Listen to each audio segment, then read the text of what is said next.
Summer is coming up fast, so it's time to get ready to stay cool during this year's camping season. And I finally got my hands on ModsPioneers DualCool 12-volt air conditioner. So we're gonna take a real close look at it and see exactly what this low-profile, DIY-friendly air conditioner has to offer. So I've been traveling for the past couple years, full time on the road. And my first year, I did a 5x8 tiny home that didn't have an air conditioner. And if you're anything like me, when I started my journey, I just assumed that air conditioners were just not affordable and that they just took way too much power. So that's why in my first 5x8 tiny home, I just skipped the AC altogether. And that did work out okay. But I traveled with the weather with that home. I had to go all the way up to Canada for the whole summer. And there were still a good part of the summer where I had to leave the trailer, get out and do something, and wait for it to cool down before I could finally go back inside. And yeah, I know the whole point of adventure is to get out and do something, but when you're traveling this long, it is super nice to be comfortable and to be able to have days that you just want to stay in and do nothing at all. And when I started this whole journey of doing custom builds and remodeling my old RV, I had just assumed that 12-volt air conditioners or 24-volt air conditioners were not affordable at all, but that is not the case whatsoever. In the past couple years, they have dropped significantly in price, and there is just a lot on the market now, and it's easy to get confused and overwhelmed. So that's why today I wanted to go over a 12-volt air conditioner that has really stand out to me, and this by Mods Pioneer here.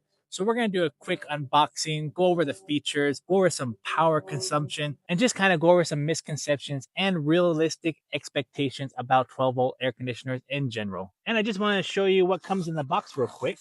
Getting this piece of styrofoam out of the way here. And we got the main unit right there. So I'll go ahead and lift it onto our table there. And I'll just kind of drop it in our hole that we cut out here, just so you can get a look at the unit itself.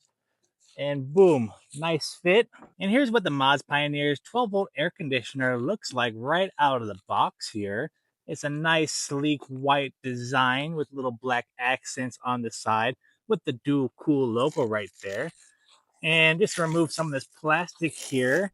They do have actually two fans on top, which most units on the market that I have seen only have one. So that's pretty cool. There's two up here. And so one thing that's kind of important when you're shopping for a 12-volt AC is the looks, right? I know performance is number one, but we all want to know, how is it going to look on our rig? Is our rig still going to look cool? Because if you're anything like me, you do want your stuff to look nice and look cool. And that's what I love about Mods Pioneers. Right out of the box, it looks super sleek, super nice. They did a really good job designing this, even making it a little bit aerodynamic right there just to keep things streamlined. And yeah, this is how it looks from the back.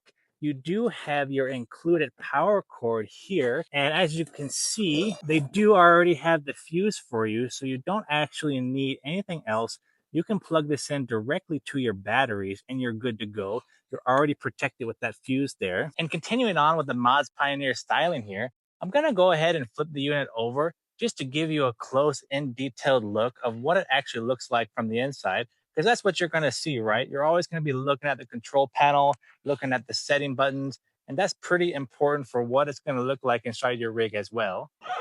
So we'll just flip this over here and get that set down there. And what I do love about this unit, at least from an installation standpoint, is how easy this is to install compared to other units on the market. Because I have installed several different brands of AC units now, and they're not all easy to install.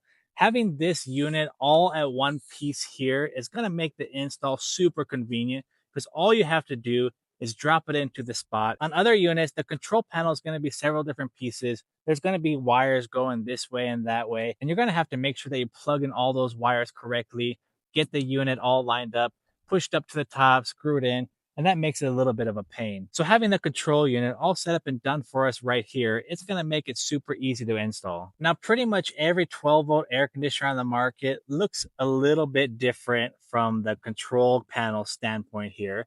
And that's no different with the Mods Pioneers unit here. And this unit to me really stands out because there's nothing on the market that looks like this. This kind of has like a futuristic feel to it. You know, I got the black bezel with the black screen here. And I really like how the bezel comes in a different color besides your standard white, which is pretty much what comes on every other unit on the market. So this just gives it a super unique, awesome look. And I like the sleek, streamlined design that they have. It's so cool that you can actually move the vents around, which I found out is super important because if you cannot control where the air goes, you might have hot spots or you might not stay cool at where you're at. And that leads me to one of the realistic expectations of a 12-volt air conditioner unit. And it's that these units cannot cool a whole giant unit, especially in an RV like this. You cannot pop in one of these 12-volt air conditioners and expect it to cool this entire space. So I just didn't want you to think that you can buy a unit and put it in something this size and just expect it to be, cool and working perfectly, because it's not. If you're gonna cool a unit with 12-volt air conditioners that is this size and length, we got Roy Boy out here, you're gonna need probably 2 units. You're gonna want to put one in the bedroom, and you're probably gonna want to put one in here as well. But for vans and truck campers, trailers, things like that, something like this Mods Pioneers is going to work out perfectly for you. But still, on super hot days, being able to control the airflow, if you jump in bed, sit on your sofa or whatever, you can just put the air right on you and then make sure that you're getting the max cooling power that you can. So I always think that's a cool touch when a manufacturer does something like that. Just makes it more versatile and easier to operate in many situations. And I do want to plug it in and run some numbers with you, let you know what size batteries work for me, and try to give you a kind of realistic expectation about what you might need to run one of these and how much power it's going to take and how cool are you going to stay. And as far as the installation goes, Mods Pioneer has included everything that you need. They got this stiff compression foam here, and then they have the metal brackets there that you'll need to tighten it down, as well as a goodie bag of all the bolts and everything that you might need. And here's what the included remote looks like. And I like how streamlined and easy to use this remote is. This thing just works and does the job that it needs to do, which I really love about it. And like I said, these are super simple to install. You can actually put them in any 14 by 14 spot. They fit perfectly like that. And that's what I have cut out here today. And it just hangs on down there. Essentially, you have that 14 by 14 standard square that comes in almost every RV. Put your compression foam around that. Add some sealant protectant around it. Put your AC down, and then from the inside, you'll attach the brackets and do the compressing. And that's what gives you the nice seal of the bolts and the compression of this bracket here. And then, like I said, most other manufacturers make you plug in this and that and the control panel and screw in more stuff like that. But with this one, the unit is all in one and ready to go. The last thing that you would have is just the bezel there. And that's super simple to install as well. So now I just want to pull over this battery here and get the Mods Pioneer unit plugged in so we can start to go over some power usage numbers here. Now this is a 300 amp hour battery. And if you were doing a small setup like my 5x8 trailer I did before, I would think that 300 amp hours is pretty much all that you would need, because there is going to be some balance. 300 amp hours is not going to give you 24-hour cooling, but for the hot times of the day, being able to cool down your unit and then recharge with solar or with a DC-DC charger, 300 amp hours, I have found works out pretty well for a 12-volt air conditioner. If you really think you might be using more, you got a TV, Starlink, something else like that, 600 amp hours is a pretty good sweet spot. But if you do have multiple ways to charge throughout the day, 300 amp hours can work just fine. And like I said, the manufacturer does include a fuse for us already, so we don't have to go out and buy anything extra to make sure that we're staying protected here. This will do the job just fine. And they actually give you a considerable amount of wire here, which is going to be great, especially for taller RVs, and you just want to drop that wire down and get to your battery. I think you're going to have just enough with the provided wire here. So now that we got the unit all plugged in here, I just got to remove this plastic piece because it is covering the vent fans up here. And yeah, we got the remote here, so we're going to go ahead and turn it on. And my battery does have a screen on here, so we're going to be able to check how much power the unit is drawing. And awesome, we're just getting it booted up here. And cool, I do want to give you a look from the underside here. We'll go ahead and get that plastic out of the way as well. You do have an LED light on right here, which actually works out pretty well. Because sometimes if you don't want to have your main light on, you can always use the LED lighting there. And it's probably hard to see in the daylight, but I could turn it on right there to give you a quick look. It's always good to have extra lighting options because when it's dark in your RV, you don't want to just blast it with light. You can have these LEDs here to light up your way. And yeah, we got it blowing out here. I can feel it pretty powerful. Let me go ahead and unplug the mic here and give you a better sound. Okay, and here's what the unit sounds like. Wow, it's blowing really cold air out. It's a hot day here in the foothills of California. Here's what it looks like when you're looking up. I know we don't have the bezel on, but I really like the black design here. I think, like I said before, it's unique. There's really nothing on the market that looks quite as cool as this. And it's blowing out super cold air here. You can adjust the fan settings like this. So if you don't want it blowing so much, you could turn it down there. And already you can hear, it's not as loud as before. So this is what it's gonna kind of sound like when it's on top of your rig here.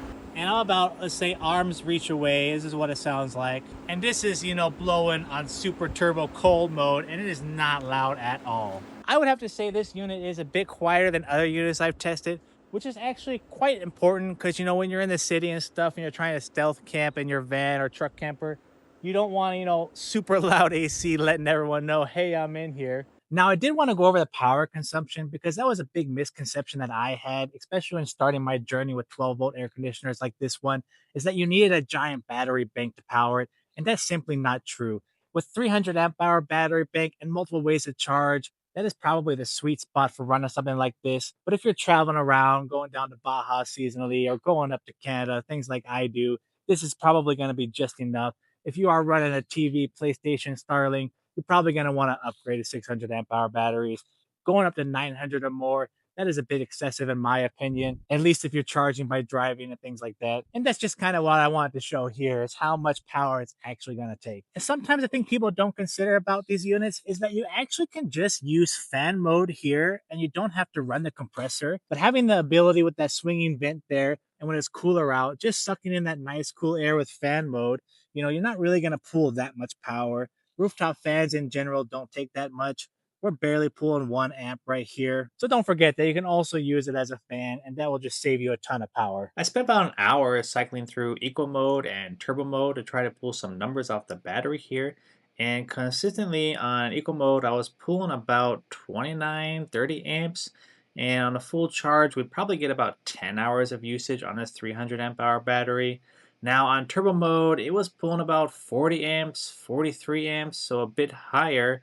Then the battery dropped to about a little under 7 hours, about a full charge there. But keep in mind, this test was outside, so installed on something that has insulation, you're probably going to get more cooling time out of this 300 amp hour battery here. And for the real test here, I got this temperature laser gun. So we're going to check just how hot it is and just how cold the air is actually coming out of the unit itself. But first, let's just go ahead and kick it back over to turbo mode there. So it's always nice to have something that isn't so loud like this unit here. And it's just starting to kick on there now. We are getting up there in amps. We are at 27 just about. So let's go ahead and spot check a few things. Outside it's about 105, 103, something like that. And we're just gonna jump over here. We do got some shade and the AC on. Oh, it's instantly 57. Keep hitting it. 60, 59. And I just want to check the temperature coming out of it. Wow, that's ice cold. Wow. That is super cold. Awesome. Yeah, and I can feel it too. This is just super cold. Over there, what is it showing us? We're hitting 90 something. And then boom, right here. The 28. It's so cold. Oh man, that is ice cold. And that is pretty much the best results that we can hope for out of 12-volt air conditioner. That is so ice cold coming out of there. I am surprised. And just jumping back down under here, I did want to show you a pretty cool feature on this unit that I have not really seen on other units on the market. And that is that there is the filter here that you could pull out and have easy access to clean it, get the dust out, whatever debris might get sucked in there, and put that filter back in there. just like so. And that is just a nice touch by Mods Pioneer to be able to kind of service your filters really easily like that. And like always, I'll leave all the links in the description below. If you're in the market for a 12-volt air conditioner like this Mods Pioneer unit right here, look no further. I got your back. In the sea of 12-volt air conditioning units that are on the market today, this one really stands out with the dual cooling unit right here, along with the cool design of the interior itself. And again, I think there's some misconceptions about the price of these units and how much power they actually take. While they are power hungry, the manufacturer has included things like eco mode and fan mode to make sure that you're able to stay cool when you're off grid. And I think that's going to wrap it up for this video. So be sure to check out Mods Pioneers in the link below. And thanks for watching. We'll see you in the next one.